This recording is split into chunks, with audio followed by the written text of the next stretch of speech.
सारिका पंकज और आप सुन रहे हैं निर्माण आईएएस का ऑडियो आर्टिकल। आज हम जिस विषय पे बात करने वाले हैं उसका नाम है भारत यूरोपियन यूनियन संबंध।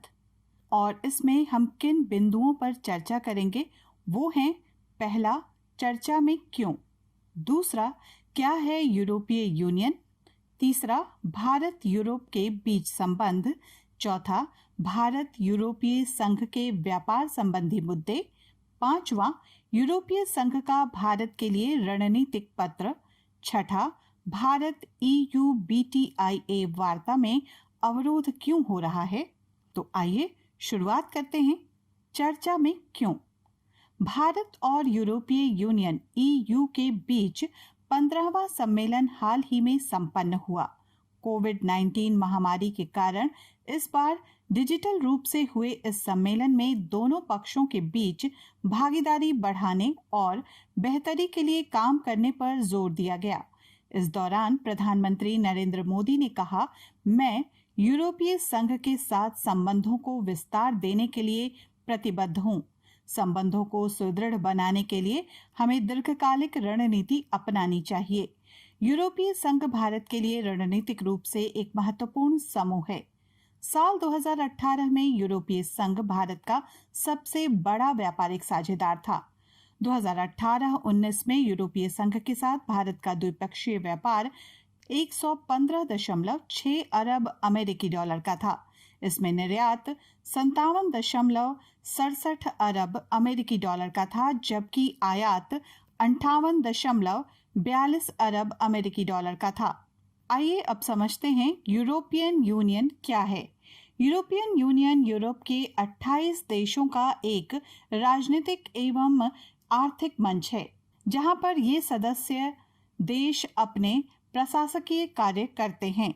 यूरोपियन यूनियन के नियम सभी सदस्य देशों पर लागू होता है। 1957 में रोम की संधि द्वारा यूरोपीय आर्थिक परिषद के माध्यम से 6 यूरोपीय देशों ने अपने आर्थिक हितों को ध्यान में रखकर इसकी स्थापना की और इसमें समय के अनुसार बदलाव होता रहा और 2007 में लिस्बन समझौते के तहत सुधारों की प्रक्रिया 1 जनवरी 2008 से शुरू हुई। आज यूरोपीय यूनियन में 6 से बढ़कर सदस्य देशों की संख्या 28 हो चुकी है। अब देखते हैं भारत यूरोपीय यूनियन के बीच संबंध। यूरोपीय यूनियन के साथ भारत के वर्तमान संबंधों की शुरुआत 1964 में हुई, जब भारत ने यूरोपीय आर्थिक समुदाय के साथ राजनयिक संबंधों की स्थापना की। शीत युद्ध की समाप्ति के बाद 1994 में यूरोपीय संघ व भारत के मध्य एक सहयोग समझौते पर हस्ताक्षर किए गए, जिसमें दोनों के संबंधों को व्यापार व आर्थिक क्षेत्र के अतिरिक्त अन्य क्षेत्रों में बढ़ाने की बात कही गई। 1998 में भारत के दूसरे परमाणु परीक्षण के कारण अमेरिका तथा यूरोपीय देशों द्वारा आर्थिक प्रतिबंध लगाने के कारण पुनः संबंधों में गतिरोध आ गया। लेकिन 2000 के दशक में भारत अमेरिका रणनीतिक संबंधों की शुरुआत से यूरोपीय संघ ने भी भारत के प्रति अपने दृष्टिकोण में परिवर्तन किया।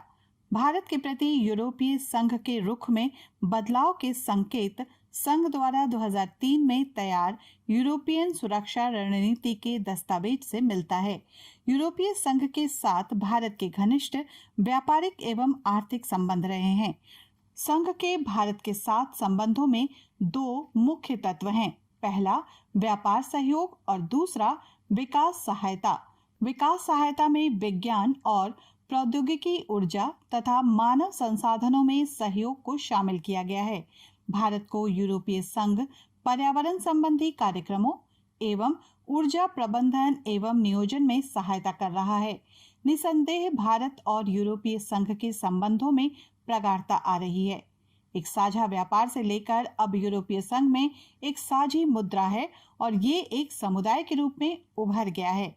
भारत ने भी आर्थिक रूप से प्रगति की है। अप्रैल 2014 में भारत में और नवंबर 2014 में यूरोपीय संघ में नेतृत्व परिवर्तन हुआ, किंतु दोनों के संबंधों में तेजी से प्रगति नहीं हुई। वस्तुतः भारत और यूरोपीय संघ को अपने संबंधों के बारे में गंभीरता से पुनर्विचार करना चाहिए। उन्हें अपने नौकरशाहों को दूरदृष्टि और सामंजस्यपूर्ण नीति अपनाने के लिए कहना चाहिए और यही भारत और यूरोपीय संघ के संबंधों के भविष्य को निर्धारित करेगा। आइए अब समझते हैं भारत यूरोपीय यूनियन के व्यापार संबंधी मुद्दे क्या हैं। 13 दौर की वार्ता के बाद भी BTIA ने अब तक समझौते पर हस्ताक्षर नहीं किए हैं। बौद्धिक संपदा अधिकार, बौद्धिक संपदा सुरक्षा मानकों पर असहमति है। यूरोपीय संघ का मानना है कि भारत को बौद्धिक संपदा संरक्षण के कठोर मानदंडों को अपनाना चाहिए। ऐसा कदम भारत के लोगों के स्वास्थ्य को बड़े स्तर पर प्रभावित कर सकता है, क्योंकि इससे सबसे ज्यादा प्रभावित भारतीय दवा क्षेत्र हो सकता है। टैरिफ में कमी, यूरोपीय संघ की प्रमुख मांग के अनुसार भारत को यूरोपीय डेयरी और पोल्ट्री उत्पादों, वाइन तथा अल्कोहल पर अपनी टैरिफ दरों को कम करना चाहिए। डेयरी क्षेत्र और पोल्ट्री उद्योग में शुल्कों में कमी करने से भारतीय डेयरी उद्योग पर मुख्य रूप से रोजगार पर नकारात्मक प्रभाव पड़ सकता है। सेवा क्षेत्र, भारत ने अपने हितों को ध्यान में रखकर लचीले नियमों, भारतीय सेवाओं तक अधिक पहुंच और भारतीय पेशेवरों के लिए एक आसान वीजा आवश्यकता की मांग की है। लेकिन यूरोप अपने क्षेत्र की बढ़ती बेरोजगारी की समस्या को ध्यान में रखते हुए ऐसी अनुमति देने के बारे में सतर्क है। अब समझते हैं यूरोपीय संघ का भारत के लिए रणनीतिक पत्र। यूरोपीय संघ ने व्यापार, निवेश, रक्षा, सुरक्षा और आतंकवाद से निपटने सहित कई प्रमुख क्षेत्रों में भारत के लिए संबंधों को मजबूत बनाने के लिए रणनीति पत्र पेश किया है। रणनीति पत्र के प्रमुख प्रावधान, यूरोपीय संघ और भारत के बीच वर्तमान संबंध यूरोपीय संघ भारत सहयोग समझौता 1994 द्वारा स्थापित हैं।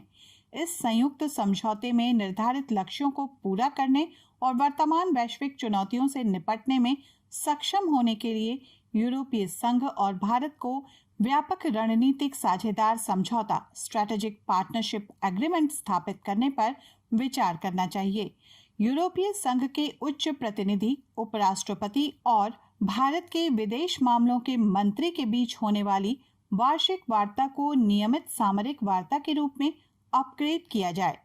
उचित समायोजन के माध्यम से अफगानिस्तान और मध्य एशिया के मुद्दे पर होने वाली बातचीत को तेजी से आगे बढ़ाया जाए।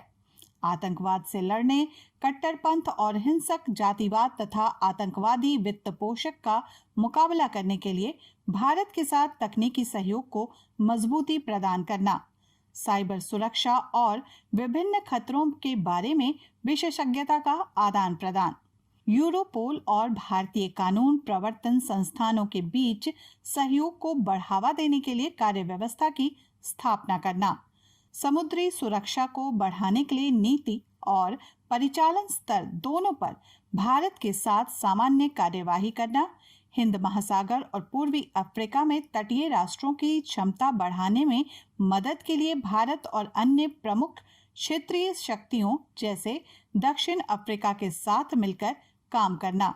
भारत और EU BTIA वार्ता, यूरोपीय संघ ने भारत के साथ द्विपक्षीय निवेश संरक्षण समझौता बाइलैटरल इन्वेस्टमेंट प्रोटेक्शन एग्रीमेंट करने में अपनी रुचि दिखलाई है। ये समझौता प्रस्तावित मुक्त व्यापार समझौता से अलग होगा। विदित हो कि FTA के लिए बातचीत तो हो रही है, परंतु मामला आगे बढ़ता नहीं दिखाई दे रहा है। FTA का औपचारिक नाम व्यापक आधारभूत व्यापार एवं निवेश समझौता, जिसे हम अंग्रेजी में कहते हैं the broad based trade and investment agreement है। BTIA से अलग एक भिन्न निवेश संरक्षण समझौते पर यदि आगे कार्यवाही होती है तो ये संभव हो सकता है कि BTIA से पहले BIPA पर कोई सहमति बन जाए। BTIA क्या है? ये भारत और यूरोपीय संघ के बीच का एक व्यापारिक समझौता प्रस्ताव है, जिसमें प्रारंभिक वार्ता बेल्जियम के ब्रुसेल्स में 28 जून 2007 को शुरू हुई थी। इस प्रकार के व्यापक आधारभूत व्यापार एवं निवेश समझौते के लिए 13 अक्टूबर 2006 में हेलसिंकी में आयोजित 7वें भारत यूरोपीय संघ शिखर सम्मेलन में उपस्थित राजनेताओं ने प्रतिबद्धता दिखाई थी। इसके पूर्व इस विषय में भारत और यूरोपीय संघ के एक उच्च स्तरीय तकनीकी समूह ने एक प्रतिवेदन दिया था, जो इस प्रकार के समझौते का मूल आधार होने वाला था। महात्म्य वस्तुओं और सेवाओं के व्यापार तथा अर्थव्यवस्था के सभी क्षेत्रों में निवेश की अड़चनों को दूर कर भारत और यूरोपीय संघ द्विपक्षीय व्यापार को बढ़ावा देना चाहते हैं। दोनों को विश्वास है कि विश्व व्यापार संगठन के नियमों और सिद्धांतों के अनुरूप एक व्यापक समझौता करने से दोनों पक्षों के व्यवसाय को फैलने का अवसर मिलेगा। BTIA वार्ता में इन वस्तुओं और सेवाओं पर चर्चा हो रही है। वस्तु व्यापार, सेवा व्यापार, निवेश, स्वच्छता एवं फाइटोसैनिटरी उपाय, व्यापार में आने वाली तकनीकी बाधाएं, व्यापार उपचार, उत्पत्ति के नियम, सीमा शुल्क और व्यापार सुविधा, प्रतिस्पर्धा, व्यापार रक्षा, सरकारी खरीद, विवाद निपटान, बौद्धिक संपदा अधिकार और भौगोलिक संकेत, सतत विकास। वार्ता में अवरोध क्यों हो रहा है? 2013 से ही व्यापक आधारभूत व्यापार एवं निवेश समझौता BTIA के अंतर्गत वार्ताएं ठंडी पड़ी हुई हैं। इसका मुख्य कारण ये है कि यूरोपीय संघ ने कुछ ऐसी मांगे रखती हैं जिस पर सहमति नहीं बन पा रही है। ये मांगे हैं स्वचालित वाहन, मदिरा एवं स्पिरिट के लिए बड़ा बाजार तथा बैंकिंग, बीमा और ई-कॉमर्स जैसे वित्तीय सेवाओं को और भी अधिक सुलभ बनाना। यूरोपीय संघ ये भी चाहता है कि वार्ता में श्रम, पर्यावरण और सरकारी खरीद को भी शामिल किया जाए। दूसरी ओर भारत की मांग थी कि कामगार वीजा और अध्ययन वीजा के मानक सरल बनाए जाएं और डेटा सुरक्षा इस प्रकार की हो जिससे कि यूरोपीय कंपनियां भारत में अपना व्यवसाय आउटसोर्स कर सकें। परंतु इसके प्रति यूरोपीय संघ के देशों ने उत्साह नहीं दिखाया। ये तो थी चर्चा भारत यूरोपियन यूनियन संबंध पर। इससे जुड़े हुए अनेक मुद्दे आप भी तलाश सकते हैं और कमेंट बॉक्स में बता सकते हैं, जिस पर हम आपको ऑडियो आर्टिकल बनाकर देंगे। धन्यवाद।